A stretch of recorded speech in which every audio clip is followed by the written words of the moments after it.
We are in our 9th year as an AmeriCorps program, and Camp Horseshoe has been in existence since 1940. It's in the Monongahela National Forest in Tucker County, West Virginia, and it was a camp built by the Civilian Conservation Corps. So an average day at Camp Horseshoe. So we have a couple different camps, so a few different things happen, but basically every morning we get up about a half hour before the kids do, get things ready for the day, get ourselves ready, and then we wake up the youth any manner of way. Some days the little guys, they want to be Army soldiers, so we'll wake them up like it's boot camp and shake their beds and all that stuff. And then other days, some of our camps are relaxed, so we'll wake them up like normal.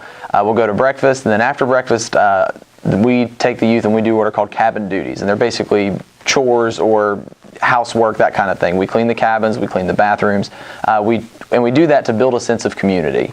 From there, they get to do activities. So for the little guys, they'll do archery, fishing, and hiking, and they'll go do the traditional summer camp things. And for our leadership students, so our high school students, they would start talking about what they can do back in their local communities, how they can get more people to be involved in their community service program.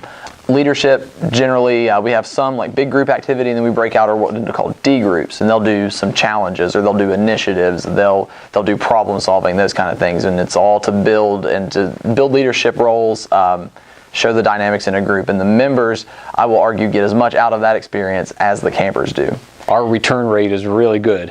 We have a lot of members who do come back and work for several years, and then many of them were in our program when they were in high school, or some of them may have come to our youth opportunity camp when they were 8 or 9 years old. I was in the high school leadership program for this organization, and I had been to the camp. I had met the previous AmeriCorps members when I was still in high school, and my thought process was, I had an incredible experience.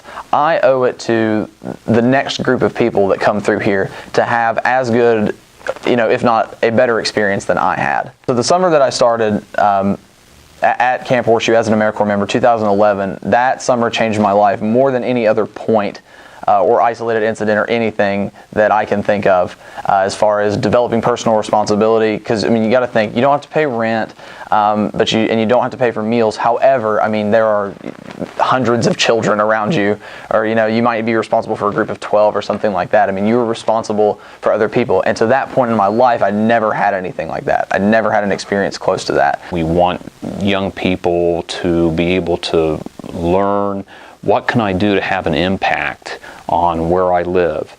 We typically recruit in the winter, February, March, to try to get our members in place by the middle of May. That's the beginning of our training.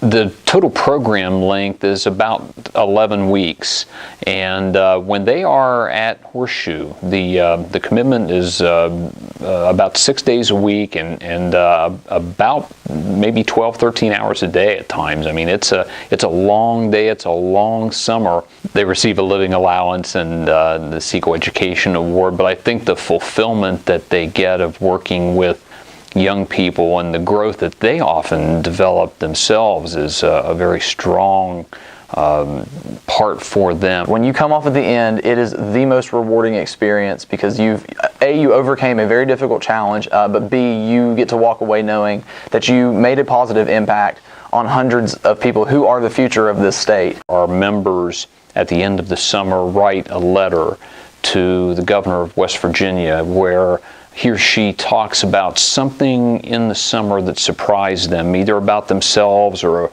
about some of the kids they were working with. There's something that clicks in a moment, and they realize this is a powerful thing, it's real, and we can document those stories in our letters to the governor, and it's really powerful reading. We share them on our website, and they are fantastic testimony to what goes on at Horseshoe. This little guy, his name's JR. He was 9 or 10 at the time, and he, the first summer he was there, he was very, very timid, and to the point where he was like like social anxiety separated, did not want to involve, like not just a quiet kid. I mean, was uncomfortable being in the group setting. And basically, every night, JR would be upset because there were people in his room. Well, I mean, it's a cabin, so there are 8 other people in your room. And JR would come into the counselor's quarters and he'd be upset and he would cry, and we'd talk him down. He'd finally wear himself out. I mean, we're talking 1, 2 o'clock in the morning every day. Finally, Thursday comes around. So we've been doing this, all the way up to that point. Thursday comes around. JR pops out, and he doesn't come in the counselor's quarters. I go in there. JR, he's unconscious. He's knocked out. I mean, because we've worn him out that day, and it was great. Friday comes around. They go home the next day. He was a little bit anxiety, that kind of thing. But we told him, like, you get to see your mom tomorrow, and he was like, oh yeah, I'm all about that. So that happens, and he goes home. Well, the next year, JR comes back. And JR, his mom is talking to me and says, he's been looking forward to camp. He wants to see all his friends. He wants blah, blah, blah. And man, I mean, he comes in, he's remembering all these people. He's hugging all these buddies. And that the whole like antisocial, social anxiety thing, completely gone. When we watch our members grow at the same time as the young charges that they're responsible for, it's fulfilling for all of us. It is not easy. I know it's a challenge. You'll be outside, you'll get dirty, you'll get hot, you'll get sweaty, but you'll go to bed every day at our program with, your mind will be drained. I mean, you will be absolutely tired. Your mind will be drained, but your heart will be full. The best way to contact us is through our website, which is www.yla-youthleadership.org. And call our Horseshoe Leadership Center. Sharon is our primary contact at Horseshoe, and the phone number is 304-478-2481.